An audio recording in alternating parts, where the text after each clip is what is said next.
حي على الفلاح. Someone who missed a flight, I'll give you an example of Ethiopian Airlines flight number ET302 that crashed.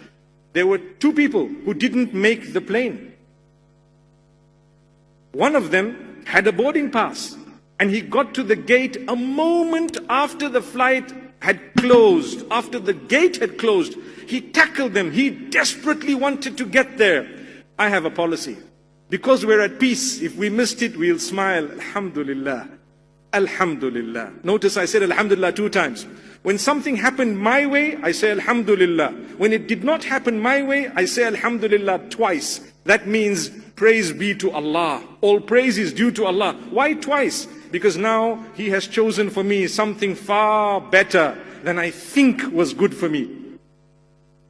Later on, when he discovered, and the other brother discovered, that this flight had lost all the passengers, they all died, may Allah grant them goodness. I promise you, my brothers and sisters, the relief was such that, oh, the Almighty saved me. But moments ago you were fighting to be on there. Imagine. This is why we say the inner peace comes when you understand the plan of the Almighty.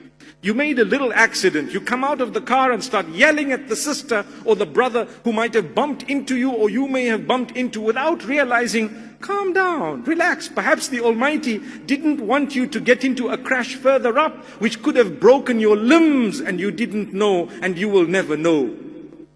So to recognize the Maker brings about a unique type of peace, a contentment, a happiness that everyone is searching for.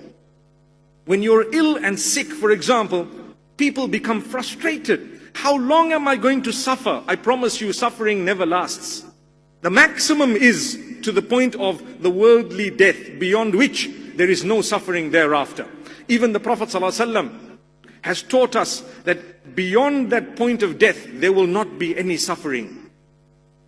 Fatima radiallahu anha makes mention of it. Aisha radiallahu anha speaks of it.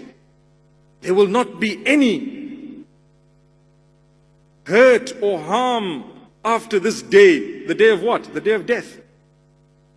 We came onto this world, or onto the earth, we were crying.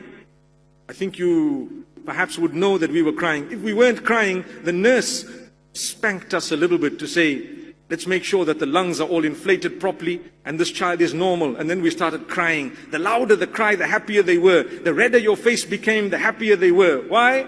Because they knew you're alive. Little did anyone know that the difficulties you're going to face throughout your life. If it were not for the help of the Almighty, we would all be absolutely depressed. But we have conviction that whatever He chooses is the best for us.